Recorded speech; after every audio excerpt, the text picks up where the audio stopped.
You enjoy podcasts. We know because you're listening to one. Hi, I'm Jason Falls, the executive producer of the Marketing Podcast Network. We love podcasts too, so much so that in addition to providing you with the great episode you're listening to, we also help businesses, brands, and even individuals produce their podcasts. MPN Studios offers podcast consulting and production services to help you get you or your business its very own podcast. We've helped dozens of smart people, advertising agencies, and brands develop podcasts. All you do is record your content or interview. We take that and deliver a professionally produced audio or video episode complete with show notes, transcriptions, and even promotional clips to use on social media. And our monthly subscription prices are hard to beat. If you or your company are jonesing to have your own podcast to establish thought leadership, drive business leads, or just have fun talking about your business or topic of choice, we'd love to help. Learn more at marketingpodcasts.net/studio. That's marketingpodcasts.net/studio. LinkedIn is pretty amazing at helping you grow your small business. We cannot stop your new clients from emailing you at 3 a.m. We can help you sell, market, and hire in one place. We cannot help you be in 3 places at once. And while we can't help you organize your calendar, LinkedIn can help you land more clients so you have a calendar to organize. Grow your small business on LinkedIn. Learn more at linkedin.com/smallbusiness.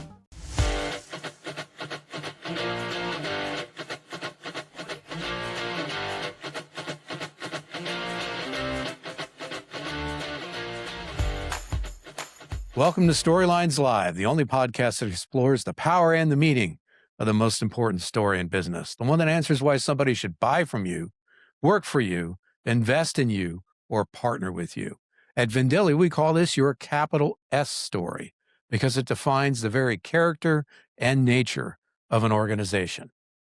In each episode of Storylines Live, we feature CEOs and executives and storytelling experts who can share their experience with sharing their capital S story to help you and your organization do a better job of sharing your capital S story to deliver remarkable business results.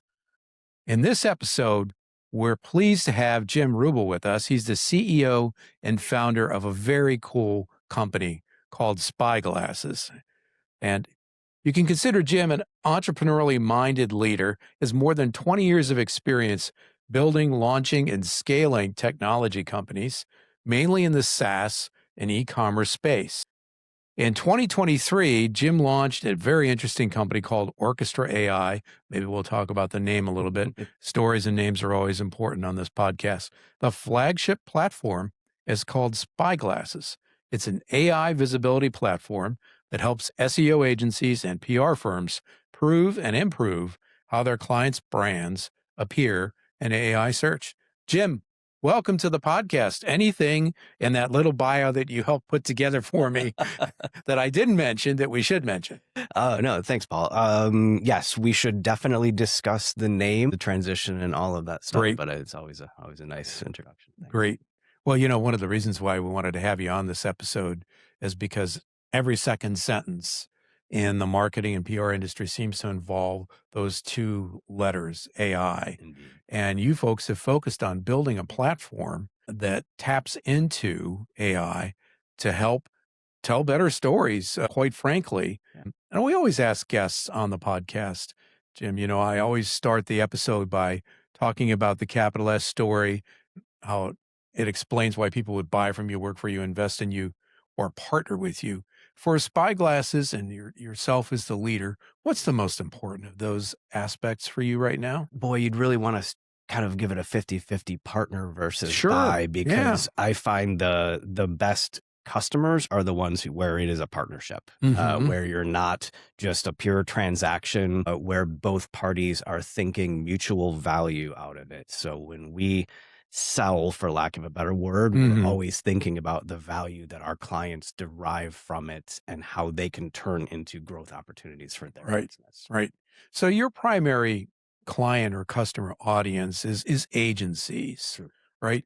So can you tell our audience a little bit more about what you mean, dig a level deeper on partner as well as buy? Yeah, ultimately, the AI has caught, it's caught all of us unawares to an extent. It's come up, it's the fastest growing technology trend in history at this point, and there's a lot of unknowns in it as a channel.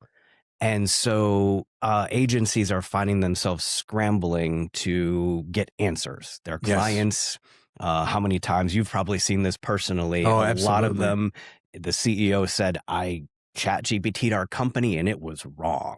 Fix it. Yes. And now it is the agency's problem to fix. Yes. So that becomes the value that we try to provide, is giving an agency the toolkit and the expertise and the resources they need to not only answer those questions, but actually build new profitable lines of business that will help their growth. Excellent. Now, do you sometimes work with brands directly, or is it primarily agencies as partners where they're essentially educating and helping the companies they work with? We do definitely work with individual brands. For us, the shift to focus on agencies is a strategic one. Right. When we talked early on to individual marketing leaders, their first thing was like, yeah, we got an agency for that. That's, that is our problem, but really it's their problem. So when you partner with an agency, when you support an agency, you end up working with dozens of the best brands out there. Yes, absolutely. I mean, that's one of the values we feel we have, not only on the story end, but here at Vendilli. My previous firm, WordWrite, we joined forces with Vendilli in 2025. And one of the reasons why is because everything we're talking about today, storytelling in a digital environment, requires the full suite of capabilities. And so since the very beginning, Vendilli has been focused on great websites and SEO and PPC and other things that people think of when they think of digital marketing. And as you pointed out, AI is another thing that people are starting to think about that they really previously haven't thought about. Yep. Back to the story. Okay. How does your personal story inform what you do today? In other words, out of all the things you could do in the world, hedge funds, selling used cars, why are you running this organization? I am by nature a builder. I am not happy with myself unless I'm building something. Might be Legos, might be, a swing set for my kids when they were younger. Yeah. Just, it is a default nature for me. So my career shifted pretty quickly into startups because you're always building and every day is a new puzzle. So I kind of came up on the technology side of a couple of startups. I was in, C-suite roles in a number of organizations, was lucky to sell the last one a few years ago, and then have always had the next thing kind of on the horizon. So this was, as soon as AI became, the hot topic out there and started to see what impact it was having, it was kind of a natural fit. Say, yeah, this is the next wave you want to surf on. Wow. That's great. So then that leads to, let's talk about the name. Yes. First, let's talk about Orchestra AI. Yeah. How did you wind up with that name for the organization, and what exactly is Orchestra AI? Yeah, so when I first launched, in 2023, the original concept, I was working with a venture capital firm here called Innovation Works. Oh, yeah. Working with software companies. And most of the time when you're at that stage of your career, ideally, you have two capabilities. You can build a product and you can sell it. Marketing it is like a whole extra job that nobody actually has. So I was sort of finding myself just falling into I need to support this company. So what I'm going to do is I'm just going to pull together enough of a marketing automation infrastructure, kind of turn it over to them to run. And it was working. It was working pretty well. So we give them, nuggets of like extracting information about their company, turning it into blog posts, turning it into social media, turning it into, video in some case. And then I was using AI to just transform it into different formats for different consumption. And that felt kind of like conducting an orchestra. And I started to see a repeatable thing here. And so sort of, blended itself together. The domain name was available, which is now always a thing you have to think about. But yes, that was my original idea launching will be an outsourced AI-focused marketing automation platform for earlier stage tech companies. And you would be conducting all of these disparate elements. That's right. For them. Okay, that's great. And we're really going to dig into spyglasses. Yes. But I guess conductors need spyglasses. Is that it? Or no, this was a hard pivot from my perspective. Talked about, getting on a surfboard and riding the wave. Well, the hardest thing to learn when you join is the things that you missed, the big picture pieces that you missed so everything I just described there made perfect sense to 2023, Jim. There you go. When you get in the driver's seat and start moving, things change. And one of the things that I didn't really appreciate at the time was how fragmented marketing is as an industry and how difficult it is to differentiate when you talk about technologies for marketing. Hundreds, thousands of them out there. And so for me, as a relatively small business, for us as a small business, figuring out how to become differentiated when all of a sudden agencies that had a similar description were popping up, very, very challenging. And I had a sales demo, a Zoom demo with a prospect, lucky, like very few of them at the time. So I was feeling, pretty good about this. And you always ask, how'd you find me? How'd you find the company? Always that last mile attribution is absolutely critical. And he said, ChatGPT. Wow. And I said, you're lying. And now I would not recommend accusing a prospect of lying. Generally not a good sales technique. No, definitely not. It just blurted out. You're lying. And so he said no, and we kind of get it, and I lost the deal, sorry. But it got me thinking, like, how is this tiny company in a very, very crowded space able to surface in this person's ChatGPT? What was that person looking for? And here comes the builder again. Right? The builder shows up and says, let's look at this a little bit. So, plugged in together, and I wrapped up that day, put a plugin on my website that would track when your content is cited in an AI chat.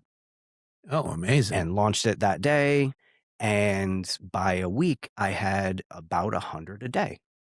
And I was like, how did I not know this? Oh, my goodness. I watch my metrics like a hawk. I'll bet you do. Like when you are struggling, when you are feeling like it's not working out, everything is like the Annie Potts scene from Ghostbusters. When you get a lead, you're like, we got one, the bell rings and everybody freaks out. But no, like this came out of nowhere. Amazing. And I was like, if I didn't know about this, nobody knows about this. So here's a whole channel, 100 times a day, which is not a large number, but it's better than zero. Absolutely better than zero. If I don't know this, then probably nobody knows this. So what a great opportunity to just build visibility around when your content is cited and how and what that means. It's been a journey since then. Wow. That's a great story. And we really want to dig into that because it's such a hot topic, especially in the second half of this episode. Before we do that, though, I just like, obviously we put together this podcast because we care about storytelling and, we got my book here and our process and everything. But I always like to know from the guests who come on with us, what's your take on storytelling? How does storytelling in your mind fit into what you do, fit into, marketing and PR, fit into business? So I have, for 15, 20 years, I have told myself and told anyone who asks, if I was independently wealthy, I would be a storyteller. That would be my job. Wow. I find stories. I love stories. I love crafting them. I think of a framework that's helped my career is breaking it up into 5-year chunks, treating each like a chapter. And what you want when you start the next one is it just needs to make logical sense from the last one, so that when you take a step back and you read the whole book, you're like, this was obviously the journey this character was going on. But as you were going through it, you're like, how did I get here? Yes, chaos. Absolutely. What am I doing here? Right? Drowning most days. I love exactly what you said. By the way, speaking as a storyteller, not revealing anything here, folks, but you don't have to be independently wealthy to do that. Oh, sure. Yes. No, and I always think about it. Helps. Yes. It really does. There's a quote from a TV show I love. In the end, we're all just stories. Well, that is absolutely true. And one of the reasons also why we started the podcast. And I love what you said about chapters, because a lot of times in our work with clients, we'll work with founder-led companies or companies that are acquired, and they'll say, oh my God, our story's completely changed.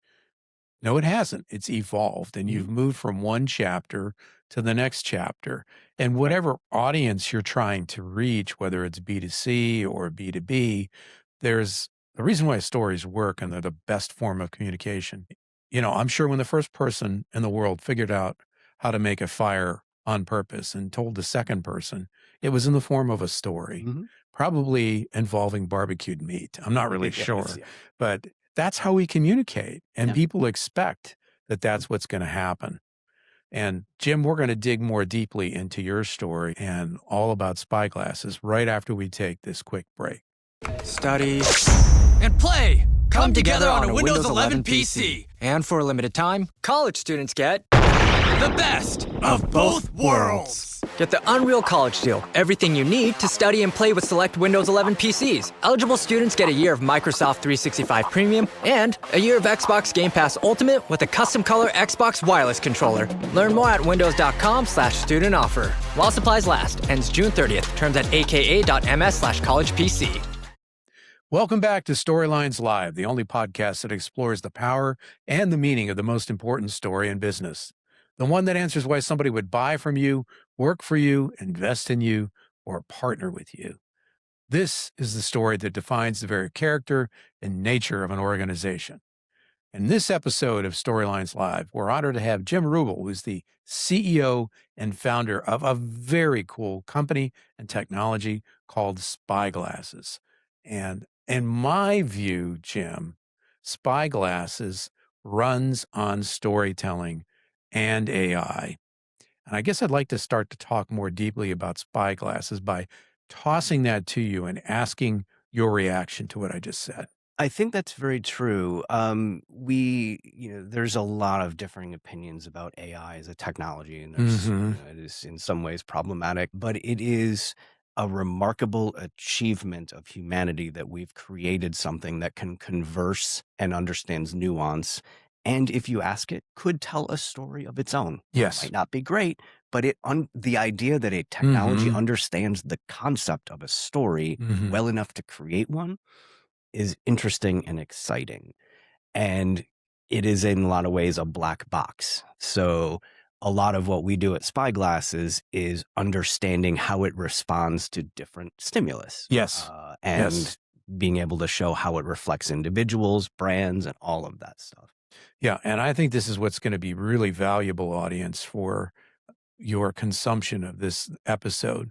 There's AI visibility, which is how you folks have described Spyglasses, and there's AI search, and they're directly connected. I come to this profession out of journalism and then PR, and of course we do a lot more than PR here at Vendilli.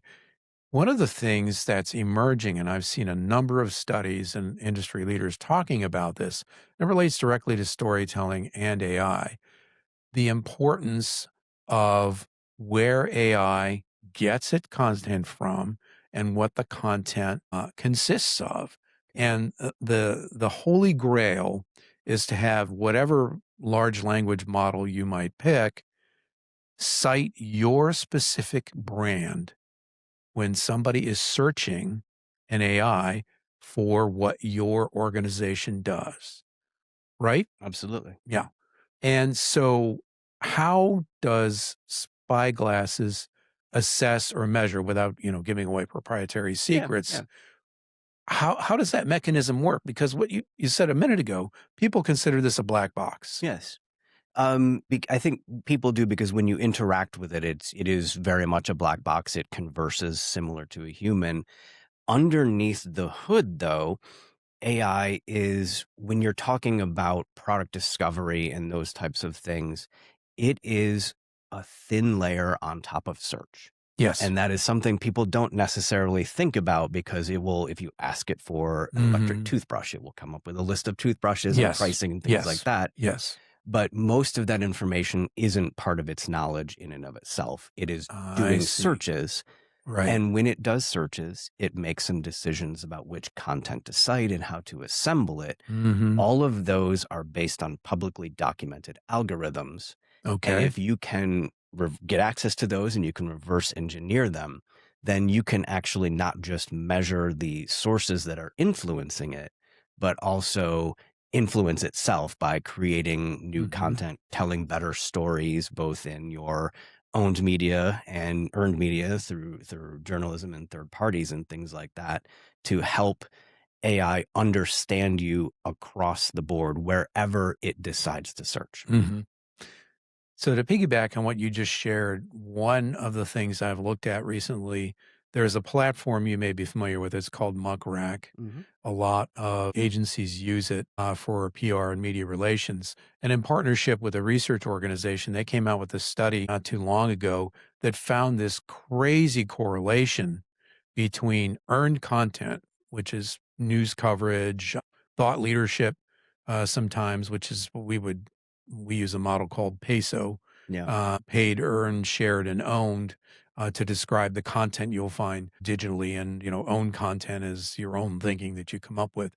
But those tend to be the sources that AI engines, large language models, are looking for when they go into search, which elevates the importance of what a lot of agencies do in terms of sharing the story of the organizations they work with. From your perspective as both a technologist and certainly, as we've discussed, a storyteller, but an expert on AI search, what's the state of play today? When I think back to the beginnings of the digital world, when people were trying to get found in search, black hat tactics were involved, and people would do things like keyword stuffing, et cetera, et cetera. What's kind of the gold standard, Jim, of how to approach this right now, and what should you avoid? In a way, we're much more advanced from those times. Those the late teen years. Those years, eons ago. Yes, yes, yes.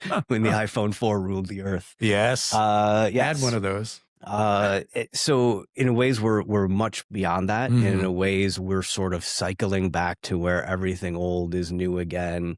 And I think the Muckrack study, which I love, was interesting in that it really highlights the importance of earned media, and the fact that that's really the biggest difference in this AI as a discovery channel versus traditional search. Yes. Is AI can find your brand anywhere. Yes. And so when it's doing search, you're not limited to just your owned media and things like that, which is fascinating, because it means people in PR and comms now need to think about SEO techniques in their own writing. When you think about working with a journalist, what are the key messages you want to get across? Exactly. It's not just those facts and figures about the company, but you might have keywords that you want to, for lack of a better word, stuff into a journalist piece that make that the surfaced result for an AI search that ultimately gets you a click conversion, sale, whatever that means to you. That's fascinating. Now let's bring this a little bit closer with our Spyglasses. How does Spyglass take what you just said from a higher level view and make it real for the organizations you work with? How do you work with clients, essentially, is what I'm asking. Yeah. So on a technical side, one of the nice things about as a platform of technology, AI, ChatGPT and Claude and some of these newer ones, is they will gladly tell you what sources they cited in returning that. So Spyglasses helps agencies record and manage and organize all of that information. Oh, wow. So one of the challenges in this field is if you ask AI the same question twice, you'll get a slightly different response. Yes. A little bit of non-determinism in there and a little bit of variability. So if you say, hey, what's the best electric toothbrush? And it gives you a brand name as number one, and you do the same thing twice, not the same brand name. So how do you know what your rank is?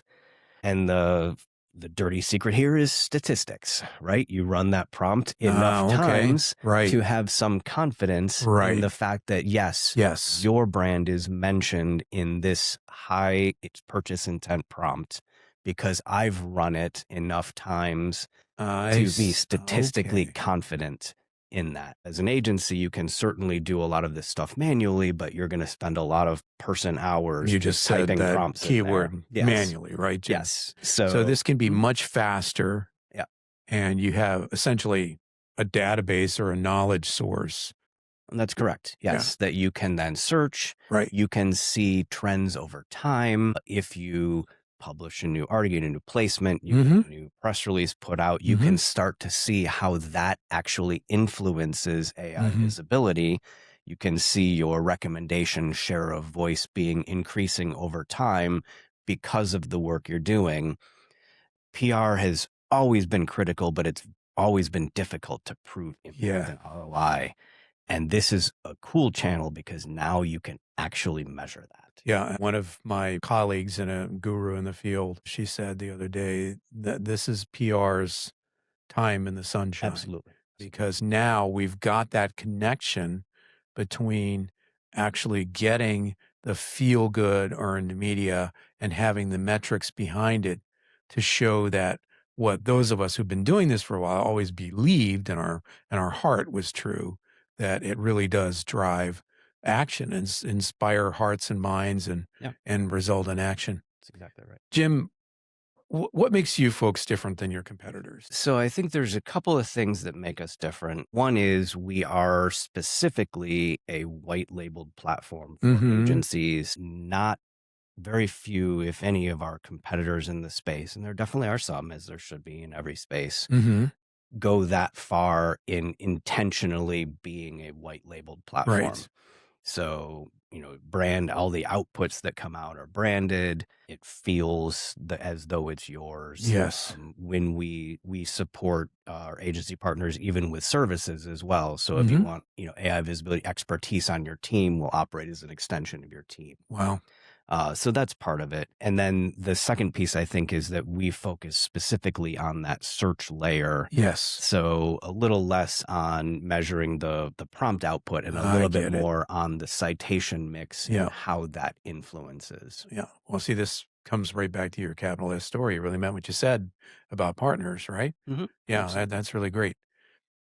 What gives you the most satisfaction in your work, Jim? When you're working with somebody and you say, that's why we started doing this. So I think for us, it's when, one of our clients who maybe is a little bit fearful of another, dealing with another change, right? As every couple of years, right? Another like the weather, sea change.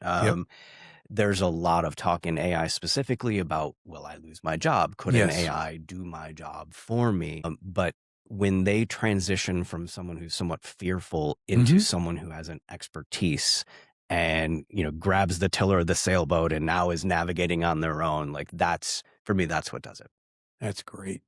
Now, you may not be able to name names, but to help our audience understand the result of working with Spyglasses, can you share a case study or a success story?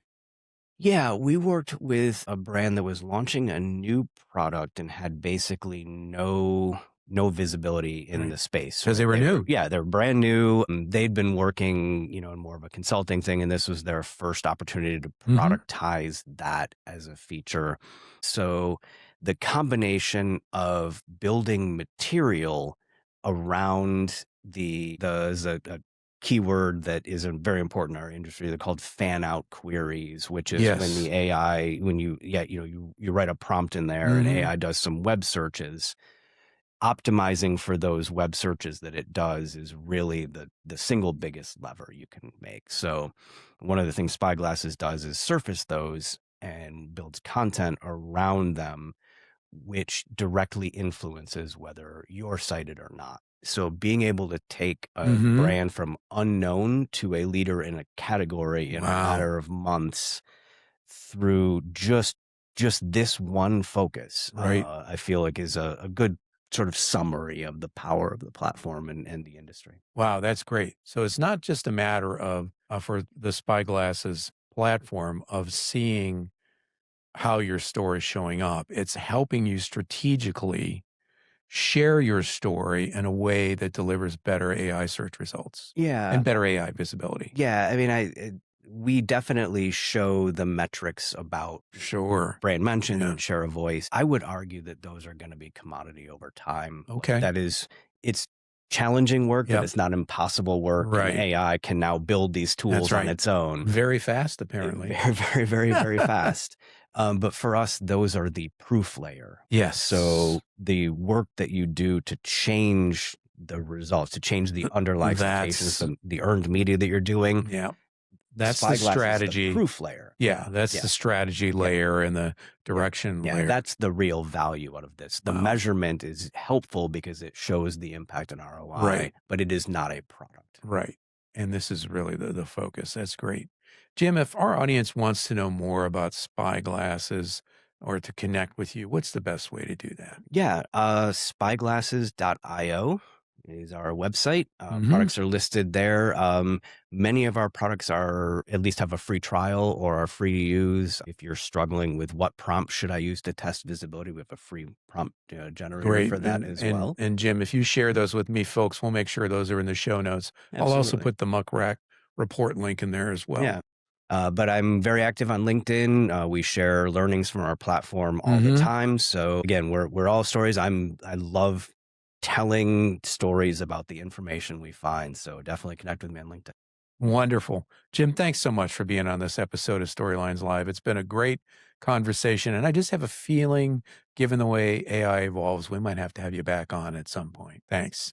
And folks, thanks for joining us for this episode of Storylines Live. We appreciate you being here. Please like, share, comment, subscribe. We'll see you next time on the only podcast that explores the power and the meaning of the most important story in business. The one that answers why somebody would buy from you, work for you, invest in you, or partner with you. Your capital S story.